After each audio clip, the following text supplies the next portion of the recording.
Hey, bonjour tout le monde. Aujourd'hui, je fais une petite vidéo pour vous expliquer c'est quoi un gîte touristique.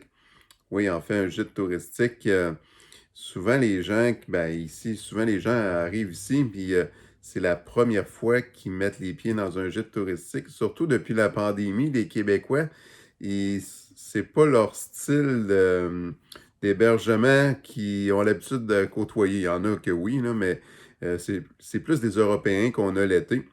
Puis quand il y a eu la pandémie, on a eu plus de Québécois, puis 1 sur 2 environ mettent les pieds ici, là, puis nous, on a l'avantage d'être au début de la Gaspésie. Souvent, c'est le premier puis le dernier coucher que les gens font chez nous. Puis là, les gens nous posaient des questions. Il y a même des gens, des fois, qui arrivaient chez nous puis qui nous demandaient, on cherche l'hôtel, la maison entre mer et montagne. Savez-vous c'est où? Puis notre GPS dit que c'est ici. Là, je leur disais, bienvenue, vous êtes au bon endroit. Puis on a eu, on a tout le temps des petites surprises des fois avec les clients, c'est bien drôle. Mais à tort, bed and breakfast puis gîte, c'est pas la même chose. Puis c'est pas la traduction en français pour bed and breakfast. En fait, couette et café, c'est la véritable traduction de bed and breakfast pour euh, pour voyons pour couette et café. Mais c'est ça. Mais le gîte touristique, ça ressemble beaucoup au bed and breakfast, sauf que il y a quelques petites différences. Le CITQ, l'Office du tourisme du Québec, les classifie dans la même catégorie, mais c'est pas la même chose. On va essayer de démêler tout ça. Ça veut dire que vous avez plusieurs catégories là, d'hébergement touristique. Vous avez les hôtels, les motels, les auberges, les campings et tout. Concernant les hôtels, motels, auberges, gîtes, puis bed and breakfast ou couette et café si vous préférez. Ce qui les différencie, c'est principalement c'est le maximum de chambres. Ça veut dire que vous avez pour les gîtes puis les bed and breakfast, vous avez maximum 5 chambres. Il faut savoir si vous allez dans un de ces types d'hébergements-là, puis qu'il y a plus que 5 chambres, ils ne sont pas légales parce que c'est maximum 5 chambres. Ça veut dire que souvent, les bed and breakfast, ils ont le droit jusqu'à 5 chambres, mais souvent, c'est maximum 3 chambres. Je vais vous expliquer. La raison est simple, c'est juste une question de rentabilité. C'est parce que du moment que tu commences à louer 4 chambres et plus, c'est très, très compliqué d'être assuré dans le personnel. Il faut avoir des assurances commerciales. Moi, j'étais toujours assuré dans le personnel jusqu'à juin la COVID, là, la première de la COVID, ils nous ont obligés à virer commercial, puis c'est le même pour presque tous les gîtes, là, à part ceux-là qui avaient des contrats, là, qui ont qui des droits acquis sur des contrats. Mais toutes les autres, là, du moment que vous avez 4 chambres et plus, normalement, vous êtes obligé de virer 100% commercial pour vos assurances. Puis, ça monte le prix d'une façon considérable. Ça veut dire que, puis comme on dit, bed and breakfast, le déjeuner est toujours inclus. Ça, c'est principalement une première différence avec les gîtes touristiques. Quand vous allez dans un bed and breakfast, ça le mot le dit, hein, le déjeuner est inclus. Pourquoi dans les gîtes, certains gîtes, vous avez l'option? Mais c'est très, très simple. C'est encore là, c'est une autre question de rentabilité. C'est que les gîtes touristiques, souvent, les gens qui font ça, comparativement au bed and breakfast, ils le font d'une façon plus professionnelle, puis c'est leur gagne-pain principal. Ça veut dire que souvent, c'est leur seul revenu. Ça veut dire que comme moi, présentement, des fois, j'ai fait de l'informatique. Ça fait 2 ans que je ne fais plus d'informatique, mais moi, c'est mon principal revenu. Là, c'est presque tous mes revenus viennent de là. Ça veut dire que moi, je m'occupe du gîte, puis je disais, elle enseigne un peu, mais même beaucoup, je dirais. Mais c'est ça, moi, mon revenu principal, c'est le gîte. Ça veut dire que je suis ouvert à l'année. Le fait que tu es ouvert à l'année, tu vas avoir une clientèle récurrente. Hein. Si tu es juste ouvert l'été, comme la majorité des bed and breakfast ou pendant les saisons où il y a de l'achalandage pour fouler, là, pour remplir ton gîte, mais c'est ça, là, tu vas monter tes prix de chambre le plus possible. Tu vas avoir juste de la clientèle touristique. Puis, on se dit les vraies affaires, là, c'est d'exploiter au maximum ton opération au prix le plus haut possible. Puis tu fais 3 mois, puis ton année est faite, puis c'est ça. Puis tu vises pas une clientèle récurrente du tout en faisant un type de pattern comme ça. Quand tu es ouvert à l'année, tu as de la clientèle récurrente, mais tu veux que les gens reviennent, ça veut dire que souvent tes prix vont être plus raisonnables, puis tu vas aussi accepter le fait que tu vas avoir d'autres types de clientèle que les touristes. Ça veut dire que moi, je vais avoir des travailleurs. Souvent, les travailleurs, les gens qui viennent en région, c'est surtout en basse saison, là, mais je vais en avoir aussi l'été. C'est que souvent, ces gens-là, ils ne veulent pas déjeuner. Tu sais, il faut qu'ils partent tôt, ils ont des contrats où ils rencontrent des clients pour déjeuner. Ils veulent payer le moins cher possible, c'est des travailleurs, puis ils vont manger un muffin dans leur chambre, puis ils s'en vont, puis souvent, il y en a qui à 6 heures sont partis, là. Ça veut dire que c'est une autre façon d'aller chercher une clientèle, c'est d'avoir l'option d'avoir sans déjeuner, tu vas aller chercher des travailleurs, puis même des gens, des touristes là, qui ont des problèmes alimentaires incroyables, là, ils vont réserver sans déjeuner, puis ça les sécurise. Ils vont payer moins cher. Moi, je le permets. Je permets aux touristes de réserver sans déjeuner, justement pour les raisons alimentaires. Par contre, là, c'est vraiment étrange là, quand tu es un bed and breakfast ou un gîte touristique que les touristes, là, ça réserve sans déjeuner. Moi, je le permets pour deux raisons, comme je viens de le dire, pour les gens qui ont des problèmes alimentaires. Puis le fait que je suis proche du traversier de Matane, là, puis il y a des gens souvent qui ils vont partir super tôt le matin, puis là, ils sont gênés de déjeuner le matin de bonne heure parce qu'il faut qu'ils partent à 6 heures le matin. Puis moi, j'offre en fait, les gens qui veulent déjeuner avant 7 heures ici, là, on leur permet, s'ils sont seuls dans le gîte, puis s'ils ne sont pas seuls dans le gîte, ben, je leur fais un déjeuner pour sortir. C'est-à-dire, vous pouvez réserver en tout temps qu'un déjeuner ici. Je fais des super bons déjeuners pour sortir. En fait, c'est pas compliqué. On ne veut pas que les gens déjeunent avant 7 heures le matin s'ils ne sont pas tout seuls dans l'établissement parce que ça réveille les gens, là, puis ça fait des plaintes, là.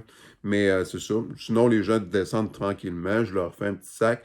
Ils ont leur déjeuner pour sortir. Puis quand ils vont prendre le traversier de Matane, il faut qu'ils soient là souvent 1 heure d'avance s'ils n'ont pas de réservation. Puis je pense que c'est à 8h30, puis ils ont 1 heure de route. Tu sais, qu'ils sont un peu stressés, là. À 7 heures, c'est trop juste pour eux autres. C'est que ça, c'est des bonnes raisons. C'est ce un peu qui nous différencie. Il y a d'autres, ben, comme je disais aussi, là, vu que je suis ouvert à l'année, mais là, j'offre une gamme de services, puis les gîtes, souvent, ils font ça d'une façon plus professionnelle. Ils vont offrir des meilleurs déjeuners. Les déjeuners, ils vont être servis chauds, tandis que dans les bed and breakfast, souvent, les gens, c'est pas leur revenu principal, c'est que souvent, les gens vont travailler dans le jour ou ils sont à leur retraite, là. C'est soit un ou l'autre, là. Ils vont partir dans le jour. Ça veut dire que souvent, les gens, le matin pour le déjeuner, ils sont pas tout le temps présents ou c'est en autoservice. Moi, en haute saison, c'est tout le temps des déjeuners servis chauds. Puis je change mes déjeuners à tous les jours tant que les gens restent. S'ils vont manger de quoi de différent tous les jours.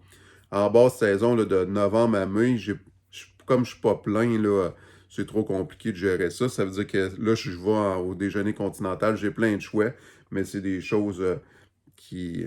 C'est ben, tu sais, c'est des toasts, des céréales, des choses que c'est plus facile de conserver longtemps, là. Tandis que l'été, ben là, écoute, je suis tout le temps full, là, c'est facile d'avoir des menus variés, puis sans avoir de pertes et tout.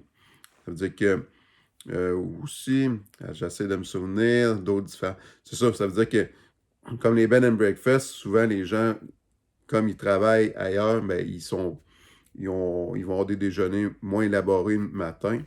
Ou, c'est ça, c'est des gens qui sont à leur retraite, puis ils vont juste opérer 2, 3 mois par année, juste pour faire un revenu supplémentaire, puis qu'ils soient pleins ou pas pleins. Eux autres, c'est pas une question financière pour eux autres. Ça veut dire que eux autres, ils préfèrent maximiser le revenu avec le gîte plutôt que de baisser le prix. C'est-à-dire, si vous allez dans les gîtes touristiques qui sont ouverts à l'année, ben, normalement, les prix, ils vont être un peu meilleurs que si vous allez, dans les bed and breakfast là, qui sont juste ouverts en haute saison. C'est un peu les différences majeures. C'est ça, même moi, quand j'ai acheté mon gîte, l'ancien propriétaire, j'avais parlé avec, mais ça, tout ce que je vous dis là, même dans le milieu, là, c'est très, très, tu sais, Les gens ne savent pas forcément ça. Moi, quand j'ai acheté le gîte, en parlant avec l'ancienne propriétaire, elle ne savait pas ça, moi non plus. Ça veut dire que moi, je l'ai appris 1 an après. Sinon, j'aurais pas. Sur ma pancarte, c'est marqué gîte touristique puis bed and breakfast. Mais j'aurais pas marqué bed and breakfast parce que je me considère vraiment comme un gîte. Mais au départ, quand j'ai parti mon gîte, je savais pas ça. Puis tu sais, je parle avec des collègues des fois dans le coin, puis je leur explique ça, puis ils sont pas du tout au courant. Il y a une raison simple pour ça. Pour être au courant de ça, il faut être dans le domaine. Puis en plus, il faut souvent avoir fait des études. Puis c'est comme c'est un milieu que souvent les gens n'ont pas forcément fait d'études dans le domaine pour opérer. Puis ils ne sont pas au courant de ces choses-là. Moi, c'est un spécialiste en, en guide touristique là, qui organise des guides pour la Gaspésie, qui m'a tout raconté ça. Puis il m'a expliqué ça, puis il m'a dit effectivement, les gens qui ont des couettes et cafés, puis des gîtes, ils savent même pas ça. Ils pensent que c'est la même affaire. Mais au niveau touristique, puis au niveau clientèle, c'est encore plus vrai. Il y a aucune. C'est très, très rare les touristes qui sont au courant de la différence. Je tenais à vous expliquer ça. Puis aussi une différence majeure là, souvent les gens. Là, c'est pas une différence entre couette et café puis gîte touristique, mais c'est une différence entre cette catégorie d'hébergement-là puis les hôtels, les motels puis les auberges.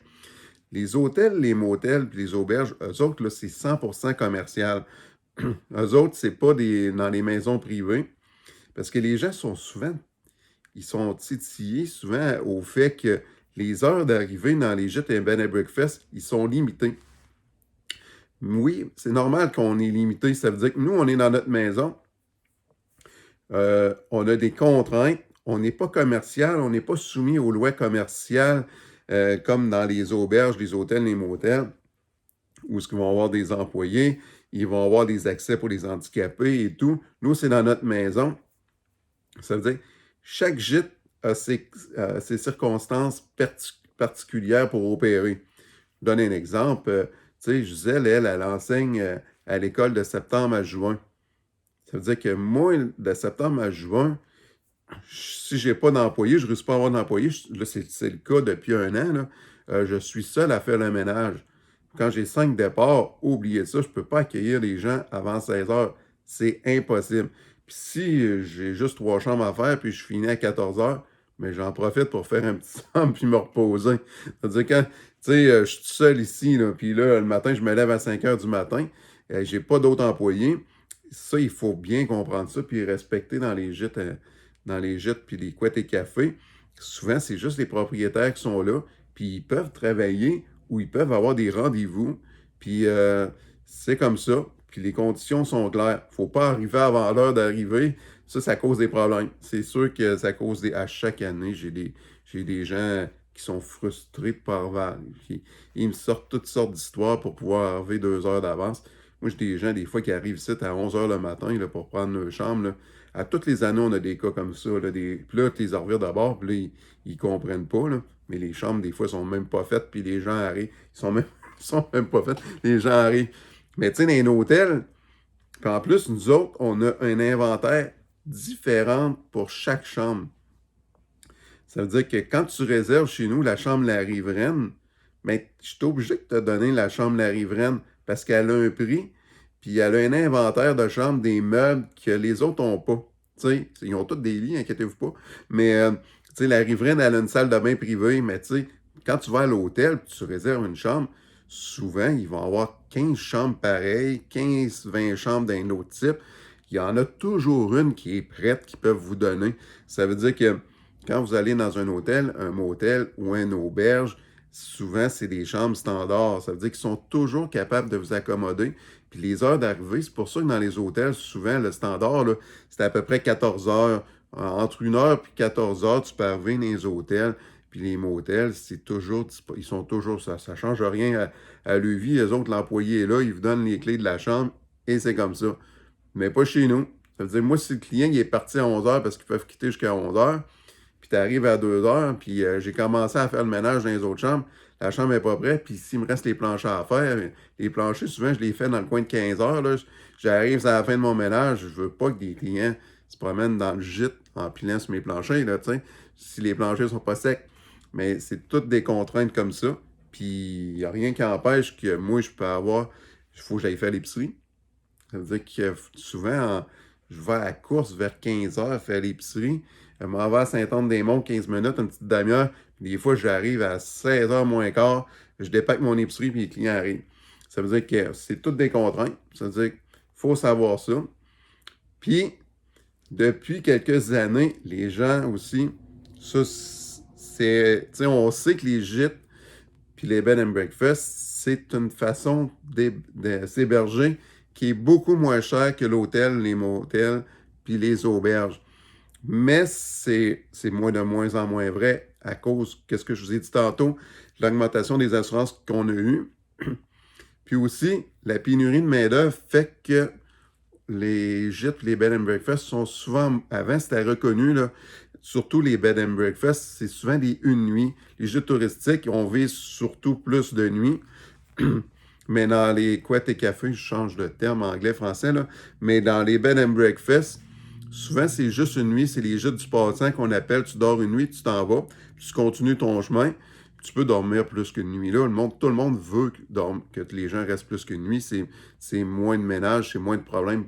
Ben, c'est moins de problèmes de réservation, c'est moins de gestion pour nous. Mais c'est ça. Ça veut dire que depuis qu'on n'est plus capable d'avoir un employé, moi j'ai toujours eu un employé ici, puis là j'en ai plus. Mais là, c'est sûr que quand tu as des 2, 3 nuits, mais ça facilite notre travail, puis ça nous permet d'arriver pour 16, d'arriver pour 16 heures. Des fois, je n'ai pas le temps de finir tout mon ménage pour 16 heures. Je finis tout le temps par les espaces communs pour être sûr d'arriver à temps. Mais c'est ça. Ça veut dire que. Mais là, ce que ça a fait sur le marché, c'est que souvent les réservations une nuit, là, ils ont beaucoup monté. Moi aussi, c'est ce que j'ai fait. Là. Si vous trouvez que c'est cher venir chez nous, ben prévoyez 3, 4 mois d'avance minimum. Réservez au moins 2 nuits. Vous avez déjà un bon rabais à 2 nuits. À 3 nuits, vous en avez encore un meilleur. Ça veut dire si vous restez 2, 3 nuits, là, ça dépend des prix des chambres, mais on coupe vraiment les prix.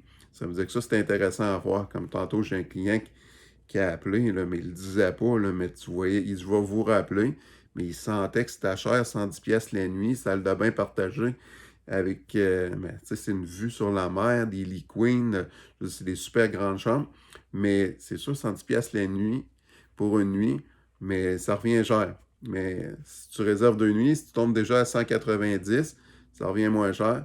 Puis je coupe encore à 2,70 pour ces 2 chambres-là pour 3 nuits. Ça veut dire que vous voyez l'économie que vous pouvez faire. Ça, c'est bon à savoir. Mais ça commence à disparaître, les rabais sur 2, 3 nuits. Là.